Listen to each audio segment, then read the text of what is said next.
Sharing is caring. We are caring not for others. We care for ourselves by sharing. Otherwise, we become miserable.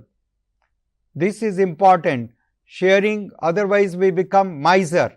A miserly person can never experience happiness. And this could be shared. So many things. You may say, I do not have money. How can I share? Don't bother.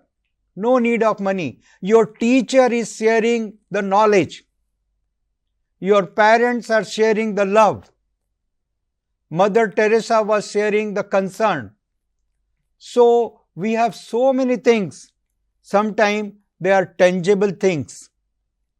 Tangible things like the food, like the clothing, like the money to share. And if you don't have these tangible things, they are intangible things. You can show some love, some concern. At least you can smile on someone with concern and love. He will feel satisfied.